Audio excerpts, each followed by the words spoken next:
We got to talk now a little more about Project Rudy, because this is another real gem from the story that Ross Dellinger put out there. Project Rudy, Super League, backed by private equity, private capital.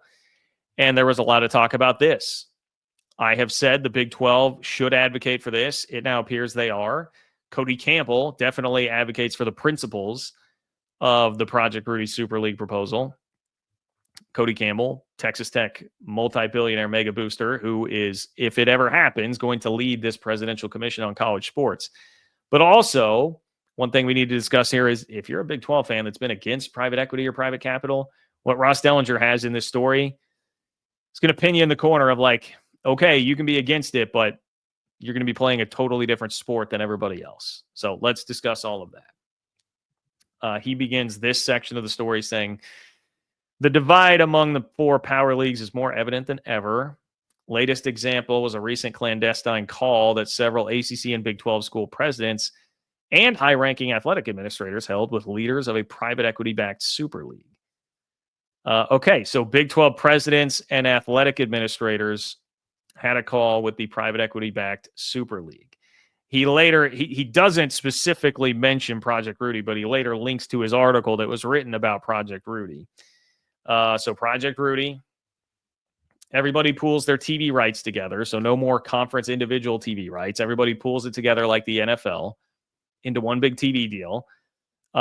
Smash Capital, who is the one proposing all of this, says that it would be worth $1 billion extra per year in college football if they did this. 70 teams. You could then, after selling the TV rights, divide everybody up into regional conferences that make much more sense. So you'd get back to more like your traditional type of conference setup. And then you'd have relegation, promotion. It would still be skewed toward bigger brands, and teams that win more, they would get a bigger chunk of the revenue distribution. So bigger brands, bigger teams ostensibly would still have a lot of the same advantages that they do now. And it would encompass 70 teams. This is a key part of what Cody Campbell has written about in the Federalist, is everybody using the Sports Broadcasting Act to pool together their rights here. And that's what the Big Ten and SEC would not want. They would want no part of that, because then they will lose some of their power. It would make things more equitable for everybody involved here. Even though they would, according to this plan, make more money than they're making right now, they would be losing some relative power in doing this. So that's the Project Rudy. So what this means, the ACC and Big 12, like, they're still trying to push this. They're trying to put the pressure on with this. And I said, when Cody Campbell was announced as one of the co-leaders, and now it looks like basically the leader of the presidential commission, because Saban's kind of bowed out of anything but an advisory role.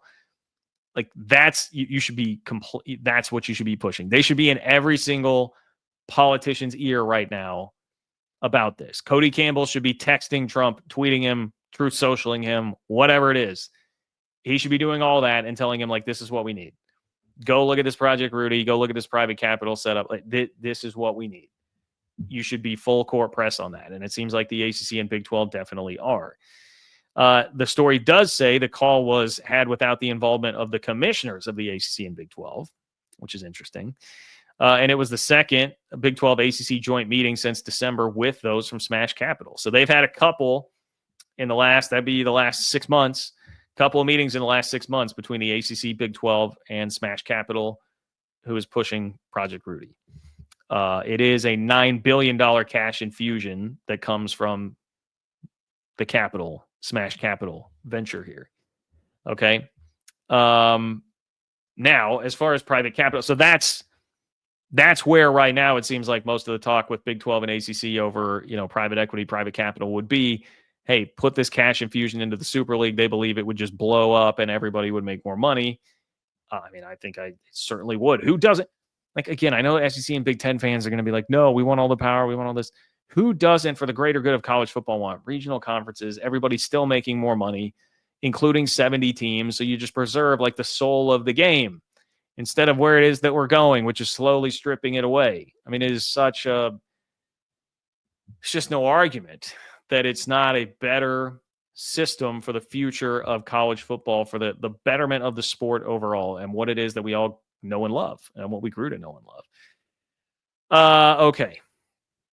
But as far as private equity goes in the rest of the world here, this is a very important point, I think, to make for anybody who's been really skeptical about the Big 12, or if you're like an ACC fan or whoever, if you've been skeptical of your conference getting involved with private equity, this is a really important section of the article for you, because what it is basically just pointing out the unfortunate reality to you that like everybody's doing it. And I know that's not always the best reason. Your mom would tell you growing up, like, you say, well, hey, Joey and Jimmy, they're doing it. And say, well, if Joey and Jimmy told you to jump off a bridge, would you do that? The point being, if everybody's doing it, doesn't really make it right or something you should be doing. But here, you're just going to get left completely in the dust if you don't explore private equity and private capital. Okay. So Dellinger says the ACC and Big 12 schools are not alone in their foray into this world. Well, they are against Super League ideas. Both the SEC and Big 10 are exploring a private equity or private capital infusion. Big 10 administrators received presentations last week at their spring meetings from 4 firms jockeying to purchase a piece of the conference. That had been previously reported, but now confirmed here by Ross Dellinger. Big 10's taking bids, man. We're setting up shop. 4 different private equity firms can get involved here. We'll take the best offer. Meanwhile, how about this name? SEC officials. Who do you guys think the SEC is using? Private equity, private capital. Who do you guys think the SEC is using here? Goldman Sachs. SEC officials are using Goldman Sachs, a multinational investment bank and financial services company, to further examine the concept.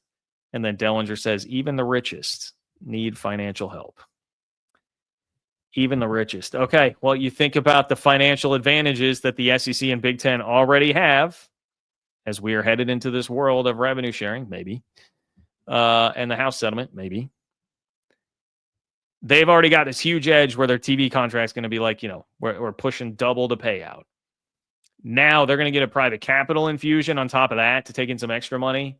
I mean, at that point, if you just want to even stay at the same rate behind the SEC and Big 10 that you are right now, Big 12 and ACC, you're going to need to get involved in the private equity, private capital game, or else they'll just be lapping you even more, And if you want to say, well, long-term, it won't be good for them. Okay. But in the short term, they will lap you so much that they will absolutely, I brought up the Josh Pay quote where he said already they're playing a different game based on the number of draftees. You think they're playing a different game now? You let the SEC and Big 10 take private capital, private equity money, infuse that into their conference, they will be playing a completely different game at that point. It just take that times 2. So you'll have to do it just to keep up. And I know this goes back when this first came on the scene that the Big 12 was considering some private equity or private capital. A lot of the pushback was, well, if you do it, if you're the first to do it, Big 10 or the SEC are just going to look at it and they're going to do the same thing. And then you'll just still be that far behind. Well, this is kind of that, like, working in reverse order. Like, it looks like they may not wait for you to even be first on it. It's just going to be like the next step that's like more table stakes to continue trying to stay in this game. And I'm not saying that that's a good thing. I'm not saying that that's a healthy thing. I am saying that that's the reality if you want to be able to afford players and keep playing with these guys. Like, in any semblance of playing with these guys. That's where this appears to be headed. So I'm just pointing that out to those who have been the real haters on that idea. And I don't say that to like disparage you. I understand. I understand the negatives that come with private equity and private capital and the risk and why people would have a knee-jerk, pretty averse reaction to that. I get it. I do. But I think this is important for you to hear that seems like just a reality that it's going to be in the sport, no matter what it is that you ultimately really think about it. So